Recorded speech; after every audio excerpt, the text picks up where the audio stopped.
During the wars of the Umayyad dynasty, the Arab jihadi state greatly overstretched its demographic power base of tribal Arab fighters, overexpanded its territorial span, and collapsed with the Abbasid revolution in 750.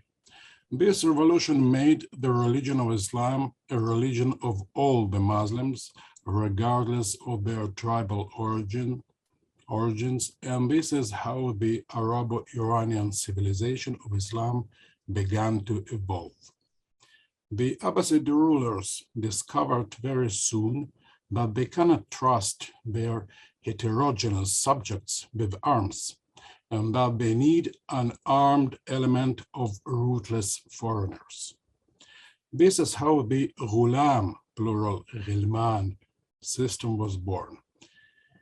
Eastern Iranian, Turkic, and other military slaves and mercenaries were brought into the abodes of Islam, drilled and given weapons. And then around 1000 CE, hordes of Turkic tribes from the Central Asia steppes converted into Islam and invaded these abodes. Known as Seljuks, they were said to have saved the Islam from its disintegration. This is how the third pillar of the Islamic civilization was added, that of the Turks. When the reservoir of the non-Muslim Turks from the steppe and that of Turkic Muslim tribesmen on the Byzantine frontier were exhausted in the early days of the Ottoman Empire, the Ottomans began to falsify, to forge such Turkic military slaves. By the system called devshirme, collecting, Orthodox Christian boys from among the Serbs or Albanians and others were collected every couple of years, circumcised and converted to Islam, sent to Anatolia to learn some Turkish and work in the field, and then assigned their duties. This one will be an architect, that one a foot soldier, that one over there a foot soldier too, and this one you send him to learn music. When not killed in battle and talented, some of these slaves had all the chances to become generals, governors, or prime ministers. The freeborn Muslims were excluded from such social lifts. The religion only was left to them. Similar arrangements of military slaves existed in the Mamluk, meaning human private property, in the Mamluk Egypt and Syria and Persia and elsewhere. During centuries, Islamic countries from Yemen to Tunis were run by Turks. Now I would like to show you a couple of pictures.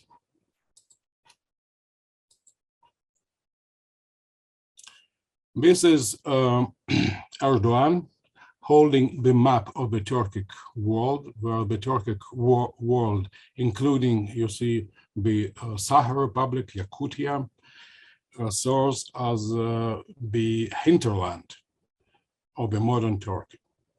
And here you see the president seal with 16 stars, meaning 16 Turkic empires. And here you see this picture. This is a very unique picture. Erdogan with Mr. Mahmoud Abbas, with the soldiers on statists symbolizing these 16 Turkic empires. You can see here, this one is a Khazar with the Payas, I guess. And the message is, the message of Erdogan to Mr. Abbas is, only we, the Turks, know how to deal with you. Muslim countries, in different but recurrent periods of times, used military slavery to build up their armies and government apparatus. No slaves, no arms, no jobs. Only slaves could have possessed weapons, and only slaves served as governors. The Turk is a slave, is a ruler. The falsified Turks of the Ottoman Empire, mobilized into speakers of Turkic through the devshirme system, became one of the sources of the 20th century nationalist model of Turkey. People of Balkan origins with names like Baikal Ural or Cengiz Uyghur. The French Revolution made all its citizens capable to bear arms. Aux armes, citoyens! It was a great change during l'Ancien Régime. Only nobles and mercenaries were permitted to bear arms. The new nation was defined by loyalty and the ability to be part of the armed nation, speak the former language of the international nobility, French, and to possess republican values. I just want to remind you that French was not the language of the French nation because there was still no French nation. It was the language of the international elites. The American model, not surprisingly, owed a great deal to the French ideas that had prompted the French and American revolutions. The new model of nationalism, the secular religion of the republican nation, was badly welcomed in the center of Europe, where dozens of bigger and smaller states, bonded by common history and heritage, lacked a modern state. This is why the German model of nationalism was so different. The French and the Americans had to induce new ideas into an existing state, while the Germans had to define people who would be citizens of a state to invent.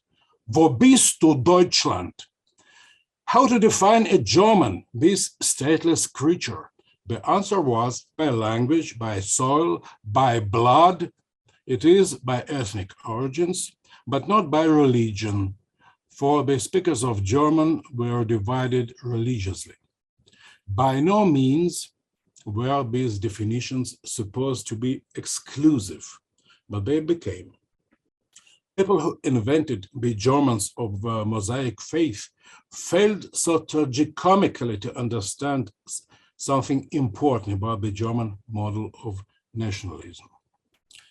There were these two models, one of a civic nationalism of an existing state and one of the state to be invented, that were around by the mid-19th century.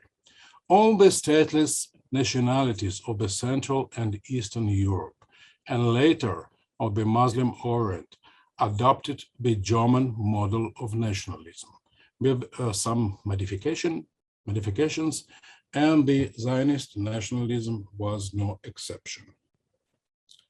The Ottoman Empire during the Tanzimat period, 1839-1876, played with the civic nationalism of the French model. All the subjects were, in theory, equal and supposed to love their Ottoman patria or vatan. It did not work. The nationalisms of the non-Muslim nationalities of the empire, more developed culturally and sometimes economically, went the German way. Three factors further contributed to the failure of Ottomanism, of this idea of the Ottoman patria, vatan: the unifications of Germany and Italy across ethno-linguistic lines, and the rise of Slavophilism and Pan-Slavism. Pan-Slavism was a vague political cultural movement of Czech, Slovenian, Serbian, and Russian intellectuals that was talking about some kind of unity or mutual sympathy between different Slavic-speaking peoples, sometimes having the unification of all Slavic-speaking peoples in one state under Russian effigy as its goal. As such, Pan-Slavism was hostile to the Germano-Latin world and ignored the non-Slavic peoples in Russia and elsewhere. The political Pan-Slavism could have won on the expenses of the Habsburg and Ottoman empires only. The Muslim and Turkic alternatives to the Pan-Slavism were formulated by the Russian Turkic intellectual from the Crimea, Ismail Gasprinsky, who fathered three contradictory political ideologies: the Pan-Islamism and Pan-Turkism, and the enlightened Russian Islam. Gasprinsky was the first to write that the progress of the enlightened Islam would make it the religion of the future in the United States of America. Pan-Islamism, though not of the stock dreamt of by Gasprinsky, became the ideology of the Ottoman Empire during the long anti-constitutional rule of Zulum by Abdulhamid II. After all, the empire lost under him huge territories populated by Christian subjects in 1877-78, as well as it lost the hope that the non-Muslims can be trusted to be loyal Ottomans. We can trust the Muslims only, and we have to induce Islamic education into our Muslim subjects. The next stage came after the Young Turks, the Young Turk Revolution of July 1908. Though initially backed by three Armenian parties, a couple of Bulgarian parties, an Arab party, and by coalition, the Muslim leaders of the Young Turks, many of whom were of Albanian and Circassian extractions, soon realized that the backbone of the Ottoman state in the modern epoch are Turks, not just Muslims, and definitely not the religious minorities. The Armenian revolts of 1915 and the Arab revolt of June 1916 shattered the Ottoman confidence in their co-citizens.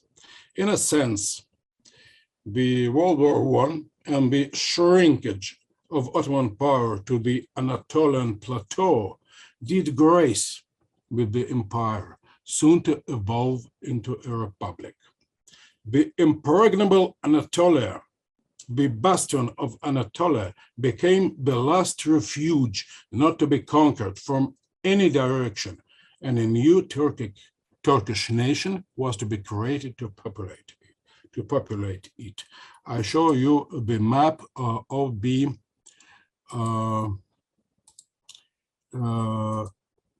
in Ottoman Turkish myth, Misake Milli, in modern Turkish Milli Misak, the national document. This is the Anatolian Plateau, and this is the binding document of the Grand National Assembly defined the borders of the new or future nation state. This is taken from a modern Turkish publication in a Turkish newspaper. In different sources, you can find a bit different borders. For example, without Salonika and far less here in Bulgaria, and not all of the Mosul, former Mosul Vilayet, etc. And certainly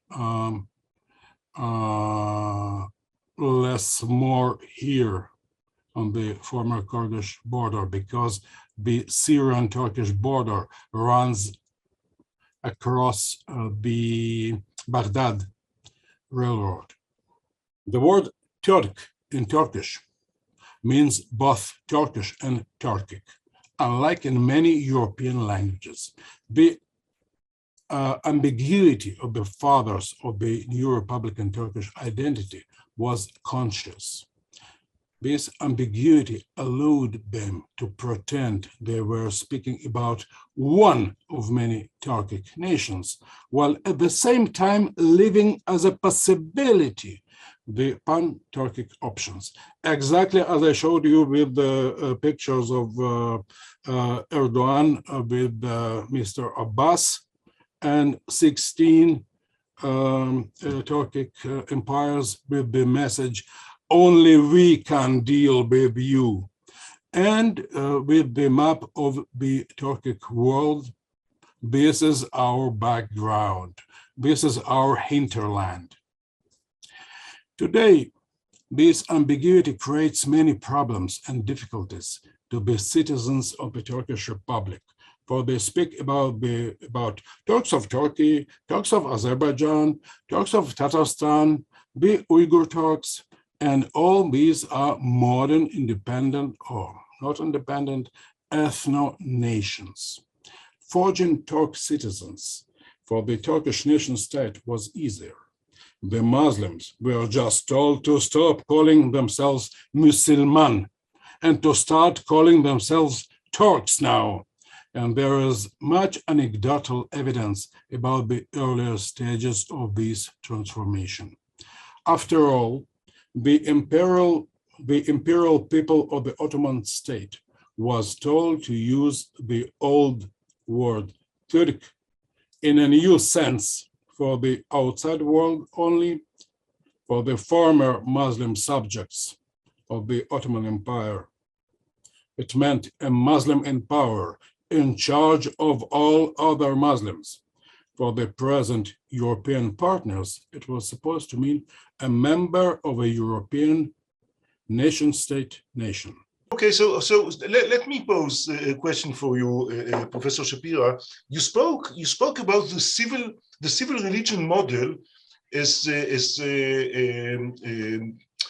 a model of a republican state, which is something which is not exactly it's unlike the other model, which is invented. But I have the notion that also the civic religion is in a way is invented. Perhaps the extreme case is the case of Michel Aflaq, who invents very clearly civil religion. So is it really two models, or is it something that merges together? I don't really understand what you mean. For me, the Michel Aflaq's model is some combination of the French model of the civic nationalism with some very clear elements of German ethno model. Okay. So you wouldn't call him, for example, a civic religion model? Well, while writing for a newspaper, yes, why not?